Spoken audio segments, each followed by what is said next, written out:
grisly discovery in Milwaukee today. Mutilated body parts were found in a man's apartment. Police have arrested 31-year-old Jeffrey Dahmer. When I first saw the newspaper with Dahmer's face on it, it just hurt.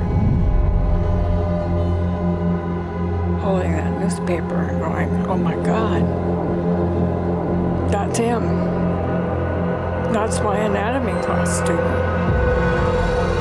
He seemed like a quiet man, kind of a regular guy. He's being called the cannibal killer.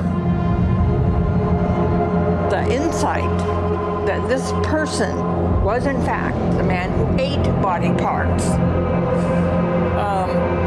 was immediate. My brush with the evil that was Jeffrey Dahmer. It has haunted me to this day.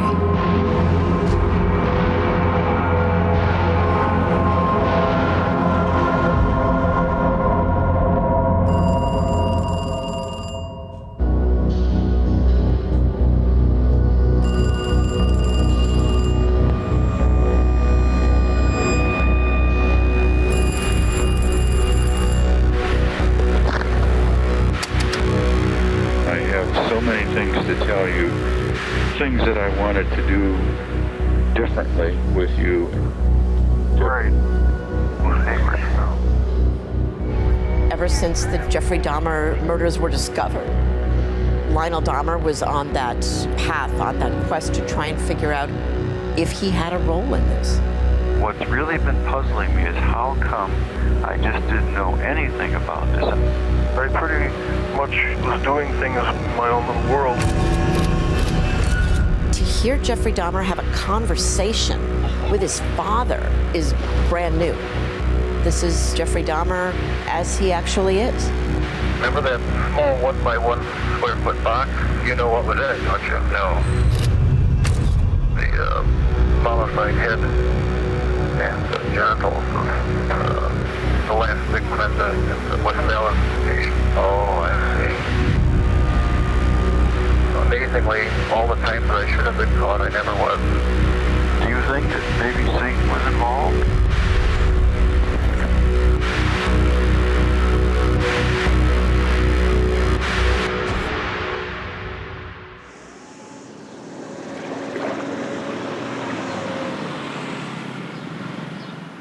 Investigators are currently on the scene, about 30 or 40 of them, combing over the property in the Bath Township residence that Jeffrey Dahmer lived in at the time that he attended high school.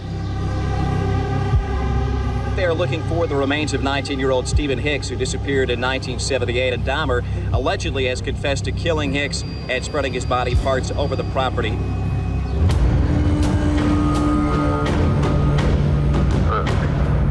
He changed to picking up someone on the road. A hitchhiker, good looking one. And the hitchhiker you're talking about, that was Stephen Hicks, right? Right. Everything just fell into place, and I was able to make the fantasy reality. Yeah, it's all in my mind when I think of it. With the murder of Stephen Hicks, Jeffrey Dahmer has now crossed the line, and there's no turning back from that.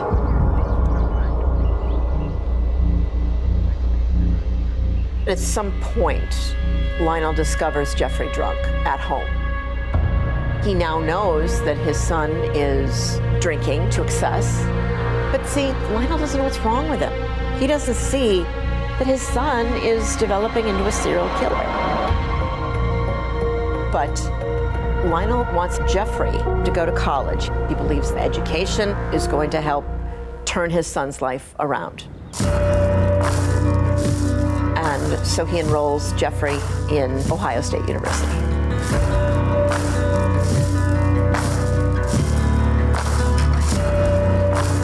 My name is Michael Prochaska, and I was a roommate with Jeffrey Dahmer at Ohio State University in 1978. And not only was I his roommate, I was on the bottom bunk and he was on the top. Who's going to believe that? I've never told the story before. It kind of feels good to get it all out after all this time. Moral Tower was the dormitory that I was in. You can't believe how excited I was to see if any other guys had moved in. When I finally did get to the room, a couple of my roommates had moved in, and Jeff was one of them. I said, "Hey, how you doing?" And I think I just got a "Hey" or "Hi, I'm Jeff." But other than that, there was no connection, no eye contact, no "Where you from?" "How's your family?" There was none of that with Jeff, just short, quick, 1 or 2 word answers. There was about 10 or 12 of us who kind of clicked immediately, and then there was Jeff, who just did his own thing. And he didn't seem to have any inclination to try to get to be a part of us either. We were all listening to rock and roll, Bruce Springsteen, The Who, the Rolling Stones, Pink Floyd. But what was strange about Jeff had 1 or 2 Neil Sedaka albums. And we all kind of looked at each other like, with disrespect to Neil Sedaka, but nobody at my age is listening to Neil Sedaka. If you asked Jeff questions about sports or teams, he was uninterested, but he was a drinker. Drinking was very common, but Jeffrey took it to the extreme. He was drinking hard liquor. I don't know where he got the money to be able to pay for all the alcohol that he consumed, but he stole. Radio was stolen of mine, and some money was stolen. So we approached our resident assistant and said, "Look, you know, Jeff is, he doesn't fit in with the rest of us." He kind of looked at us and he said, "Come on, guys. You know, you're not living with mommy and daddy anymore. And if Jeff doesn't fit in with the group, then make him fit in." And then that weekend, we made the effort. So there were 10 of us or so, I think, that said, "Hey, you know, Jeff, we're going up to High Street, we're going to the bars, we're going drinking, we're going to have fun. You want to come with us?" And Jeff actually agreed. He said, yeah, I'll come out with you. He was with us an hour and a half, 2 hours. Seemed like he was having some fun, but then he left and went off on his own. So we stayed at the bars on High Street, drinking all night. We were having fun. When we came back, there was damage in the common bathroom.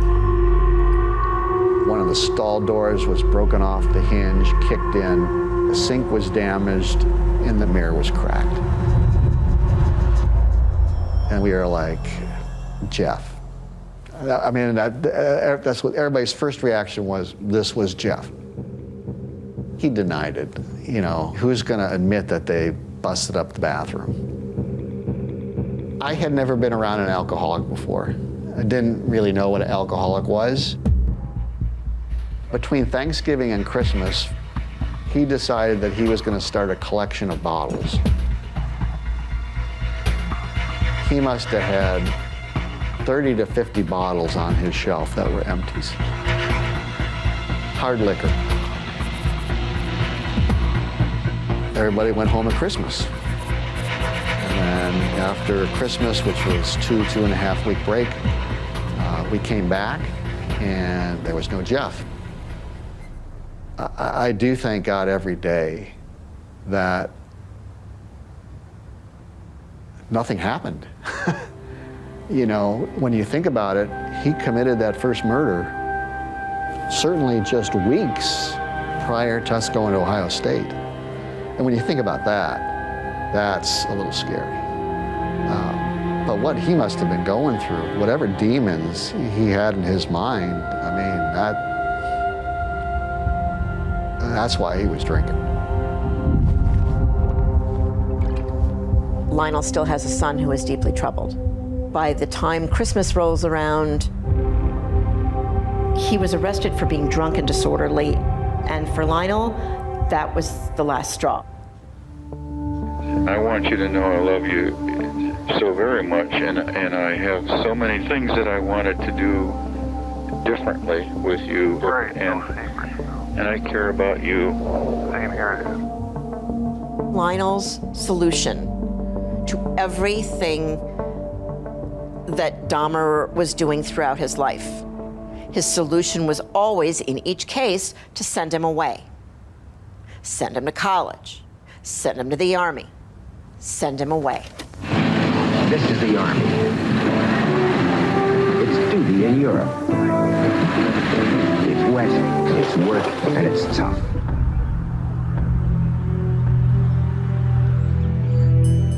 My name is Linda Sue Acevedo. I was known as Linda Sue Swisher. I have since remarried.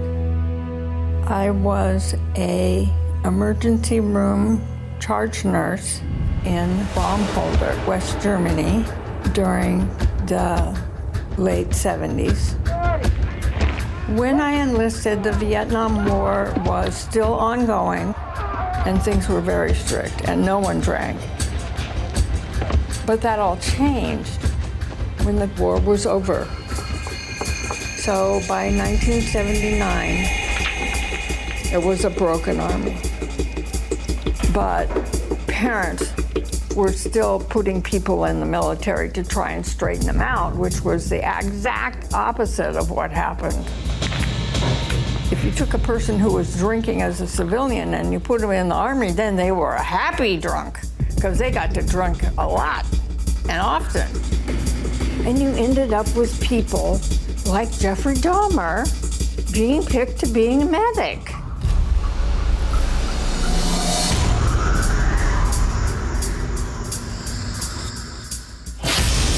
I took no particular notice of him until I was teaching anatomy with a plastic torso with removable parts. And I disassembled the whole thing, and then the practical part of the exercise would be to reassemble the torso and get the liver in the right place, and the stomach in the right place, and the bowels in their proper place. And when I called on Dahmer, who had been a very quiet, not involved student, he picked up the body part that was his to go in the torso, and he caressed it. He like petted it. And I'm like, what? This is just off the wall weird. What does he think he has? A kitty? There was this glaring disconnect between how people picked up pretend anatomy parts and this man interacting with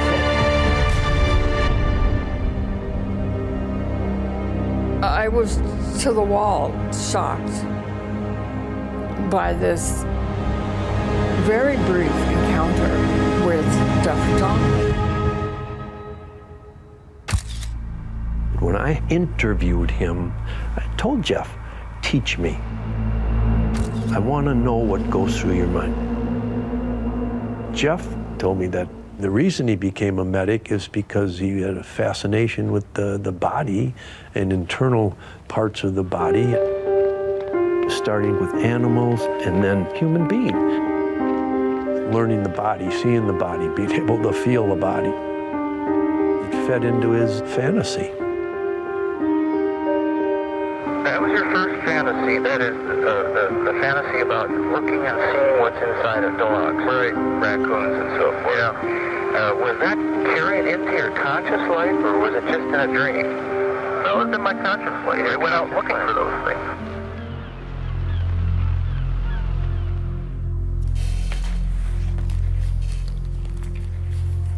This picture here is definitely 1978. My name is Preston Davis. I was a medic with an Army unit. And my first tour was in Baumholder, Germany. I loved the fact that I had the opportunity, or would have the opportunity, to travel, see the world. July of 1979. I was asked by my platoon sergeant to train a new guy on a field exercise, and his name was Jeffrey Dahmer. Just looked like a normal you know, human being. Just not handsome fella, handsome. You know, surfer type, blonde hair, blue eyes. You would think that he could have the pick of the litter in terms of females, but he never talked about having a girlfriend or dating girls or anything like that. Jeff had no homosexual tendencies that I saw. Well, was age 13 when you had, I guess it was a homosexual experience. How did that happen? Who initiated that? We both did, sort of. I don't remember who actually initiated it, but we were both quite comfortable with it. Both of you sort of at the same time initiated it. Yeah. And was it always, it was just light, you know, just kissing and holding. Nothing didn't go beyond that. No masturbation or anything? No, not that I remember. And you didn't even think of telling me or Mom? Hell no. The only thing Jeffrey talked about primarily was his father. He talked about how his father studied science and, you know, going on to become a medic. It was because I think he was proud of his dad and how he taught him certain things. A medic has much more authority to use hard drugs. And when he came to my unit in July of '79 as a medic, that is where Jeffrey learned or fine-tuned his ability to mix drugs and drug people. Ketamine and Ativan were drugs that Jeffrey had access to. Those type of drugs wipe your memory.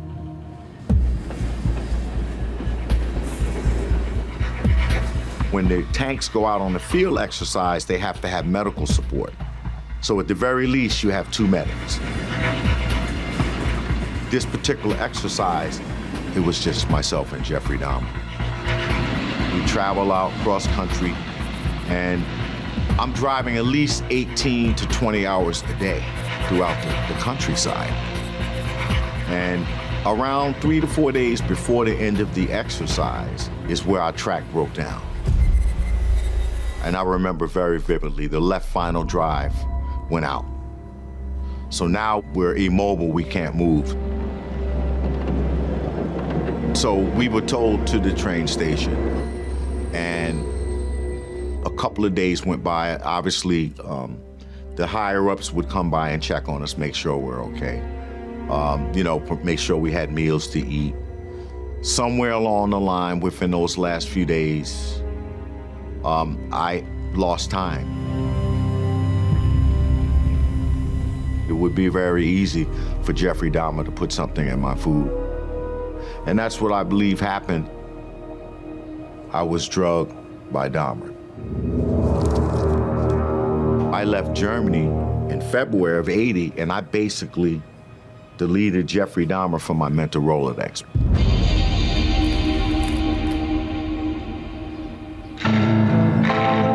Billy Capshaw was my replacement as a medic. My name is Billy Joe Capshaw. I was 17 years old when I joined the military. The reason why I joined was to, help my family and send home money. When I got to Germany, I met Jeff. They asked us if we wanted to be roommates. He asked me, I said, yeah, yes. He showed me the room, helped me unpack my stuff. He's laughing and talking, and he said he had the best grandma in the whole world,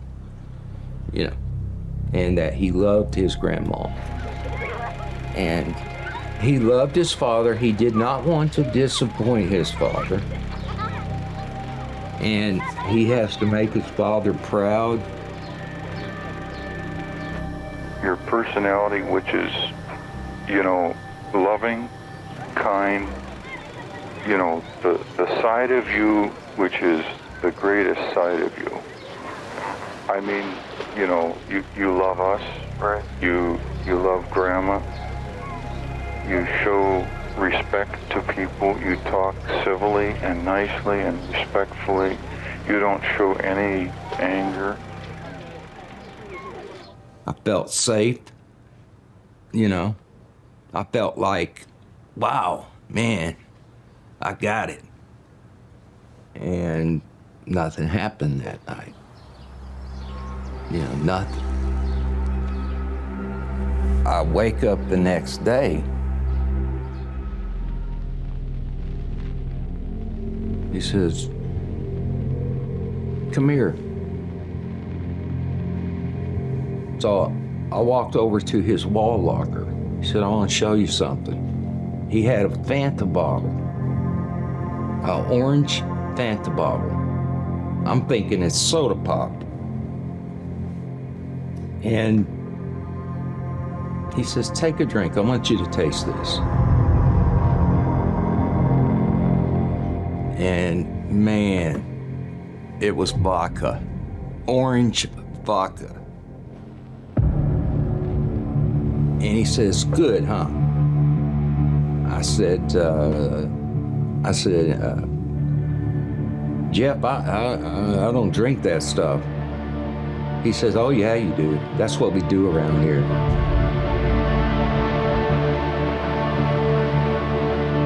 We drink more orange vodka, okay? And, you know, I start getting pretty drunk. He fills the bottle up again and continues to drink. The son of a bitch turned. He just turned from the person I met that first day into somebody I didn't even know. I said, could you please just stop drinking? Just stop drinking. And he says, no, I'm not gonna stop drinking. What are you talking about, stop drinking? And what time? It wasn't even dark yet, I don't think. And he said, just go to sleep. Just go to sleep. Thought to myself, well, okay, I'm gonna go to sleep because this dude's drunk. So I get into my bed and I'm fully dressed.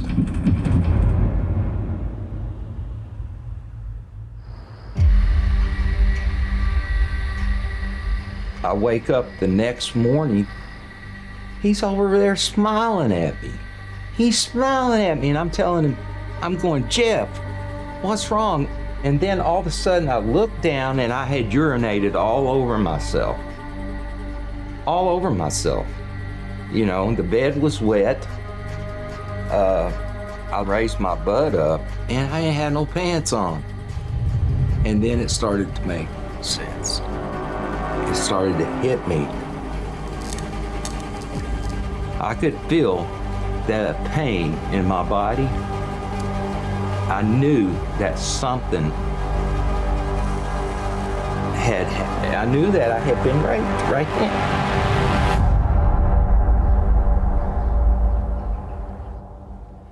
And then he just started making faces, you know, like, you know, not saying nothing, just making the faces.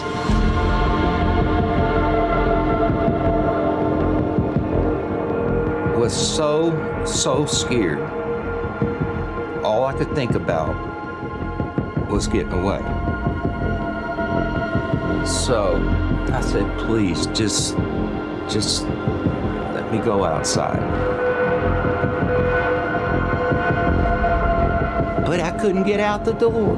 The damn door was locked. So, you know, I'm thinking, what am I gonna do now? What am I gonna do? How am I gonna get out? And I ran and I jumped out the window. I jumped out the window. Boom, jumped out the window.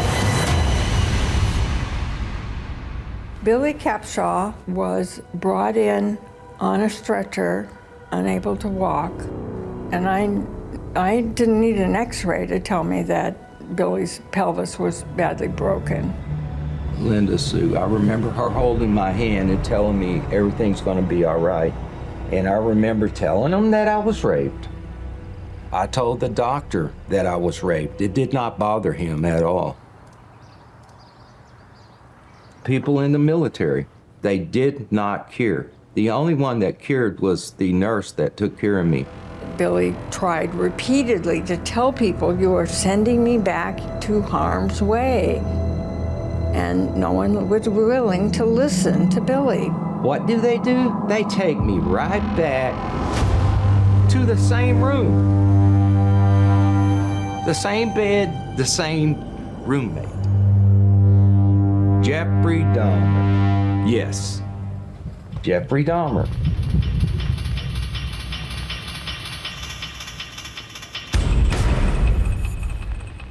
It progressively gets worse and worse and worse with the rapes and everything like that. Okay, it gets worse. It turns into 2 times a day. I never knew when it was going to happen. For Jeff, rape rarely has anything to do with sex. It's a sexual expression of aggression. Rape primarily services non-sexual needs of domination, control, humiliation. The ultimate power trip is to decide the fate of another human being.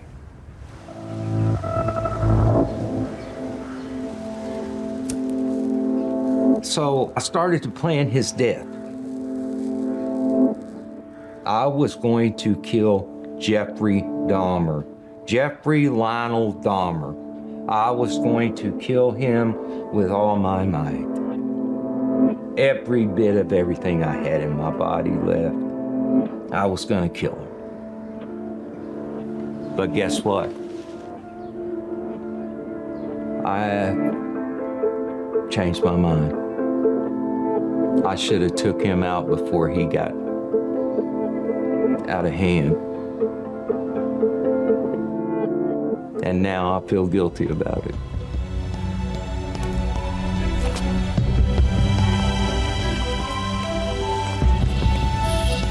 Jeffrey Dahmer was out-processed for being a habitual drunk, but received an honorable discharge.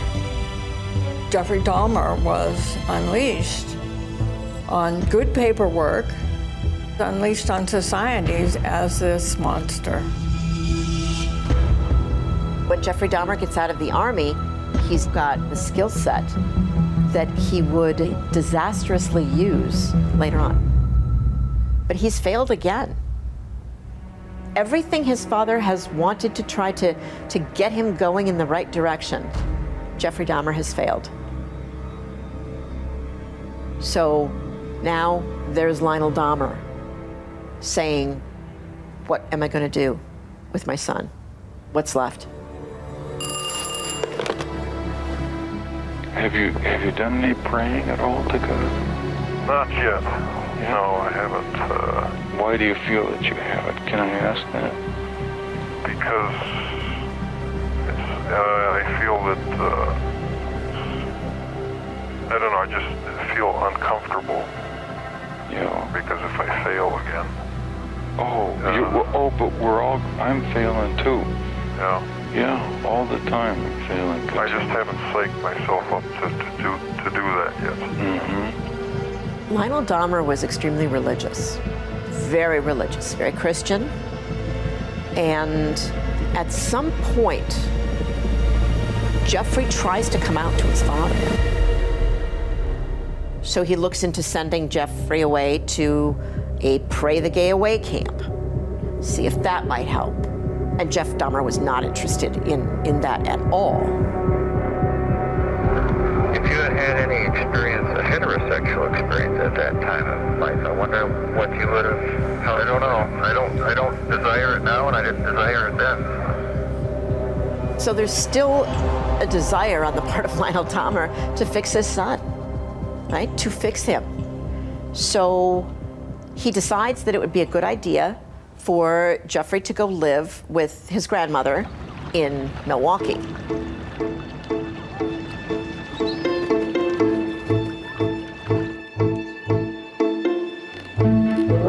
we're kind of, at least I am, looking protective of my son. And so far I have no fear. Beautiful day outside. Nice day to be alive. Jeffrey Dahmer's grandmother might have been the only person that truly loved him in that deep way that a grandmother loves her grandchild. You're just the love of her life. Isn't that right? Oh, yeah. That's good. Whenever you used to visit her, when I was there, she'd always be in such a good mood, you know, before you actually came. She was always looking forward to you so much. I know. When Jeffrey goes to his grandmother's house to live, he's going to church, he gets a job at Ambrosia Chocolate Factory. It seems like he's finally doing all the right things. Jeff has bought a lot of flowers for you, hasn't he? What? He likes flowers. Yeah.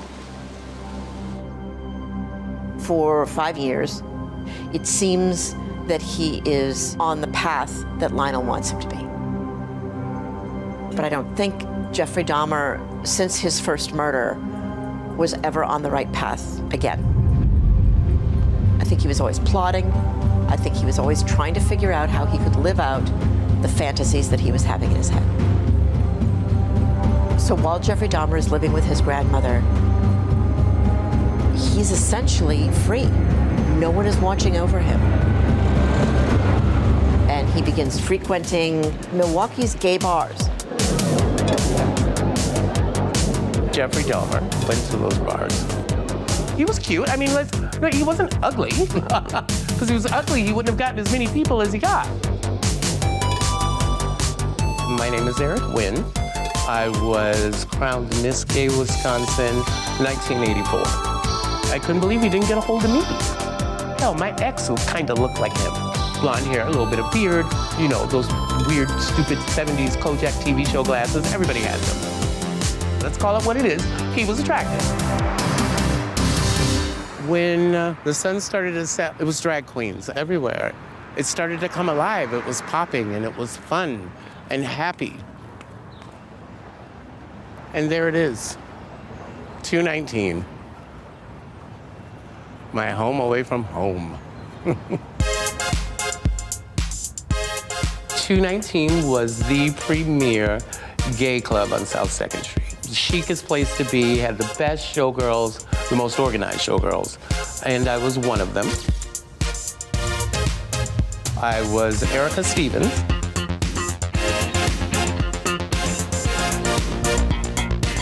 Oh my God, the scene was outrageous. Everything was bigger in the 80s. Hair, clothes, shoulder pads, it was just insane. Everybody was wearing latex, and there was so much makeup, racing stripes for blush, and so much eyeshadow. Girl, you counted the colors, your eyes looked like peacock feathers. It was the 80s, it was ridiculous. I mean, we are the ones that destroyed the ozone layer. Everything was over the top. It was the most beautiful and most ugliest time in the world. But then AIDS hit. It all turned. It went from this beautiful thing to darkness. Something was going on and nobody knew what was happening. All of that happiness was gone. And it just turned into fear. And people started putting up signs on the street posts because people were vanishing. And you saw them and you just automatically assumed that it was, I'm sorry. You just automatically assumed that it was people from HIV.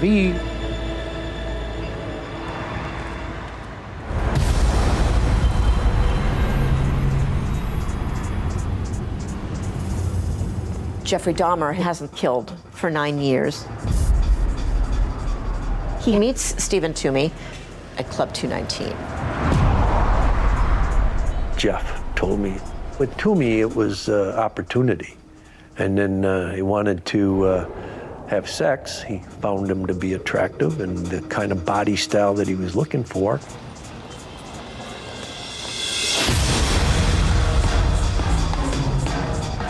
Couldn't bring him back to his grandmother's house, so they rented a room at the Ambassador Hotel. They drink, and then Dahmer says he wakes up in the morning and Stephen Toomey is dead. But Dahmer doesn't know how he got that way. He says, I'd have no recollection of actually killing him. Had to be me, but I have no recollection. I think what happened is he drank to where he passed out, and he, beat him and then strangled him. Think of Jeffrey being in that hotel room. The door's locked from the inside. He's got a dead body he's laying on. I mean, he's got to be going through sheer terror, It's like, oh my God. So there's a significant emotional event, because we talked about that, and it was very emotional for him. He got scared. And now Jeffrey Dahmer has to figure out, how is he going to get rid of this body? He can't call the police. So he goes to the mall, buys a suitcase, big suitcase, comes back to the Ambassador Hotel. Well, he cut it up, put the body, in the suitcase and called a cab. And, Stephen Toomey had to be about 170 pounds. And here Jeff is trying to carry this, body in a suitcase, and it weighs more than he does. So he gets the cab driver to help him. It's like, and the cab driver is like, oh, what do you got in there, a body? And Jeff just, kind of plays along with it. He then took it back to his grandma's house, and then he slowly disposed of that body over a lengthy period of time. I pretty much was doing things in my own little world. Kept it all to yourself. Yeah. Right? No.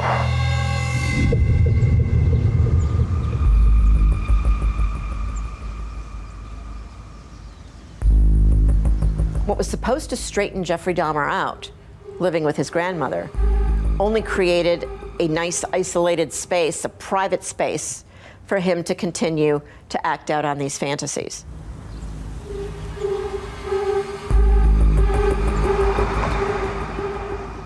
He didn't necessarily want to keep killing initially. He did tell me, though, once the killing started, it was such an adrenaline rush. It met his fantasy.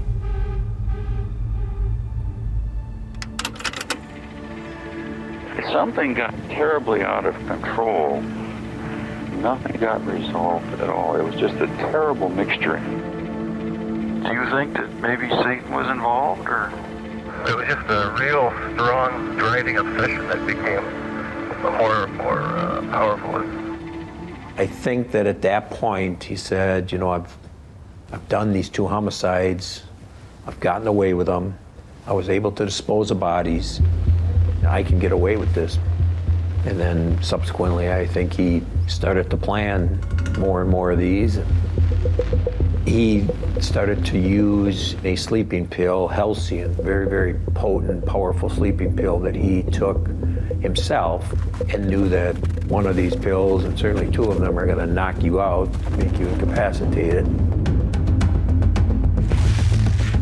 Bailey's Irish Cream was one of the things that he would mix this in, because he said people would drink it and you wouldn't taste the drug in it. He liked keeping them in this incapacitated state for as long as he could. He talked about having sex with them during this time. He started perfecting his craft, his method and his evolving. He started perfecting it. The fantasy evolves.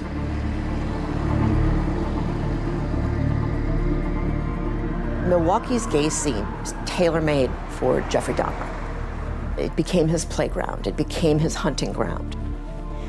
Jeffrey Dahmer was able to operate with abandon. I was so wrapped up in what I was doing. Right. I felt I was going to continue doing that for the rest of my life. He was going to target people specifically. He was going to talk to people and find out what their story was. He was going to find out if they were close to their families.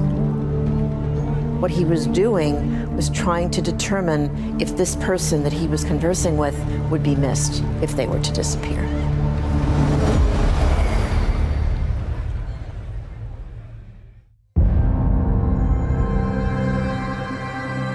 Jeff and I talked about cannibalism. What Jeff had explained to me is he wanted to totally own that body.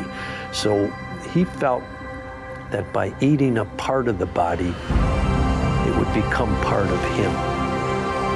During his first 6-hour interrogation by police, one of the detectives asked him if he was hungry. But Dahmer said, quote, he was not hungry and probably will not be hungry for a long time.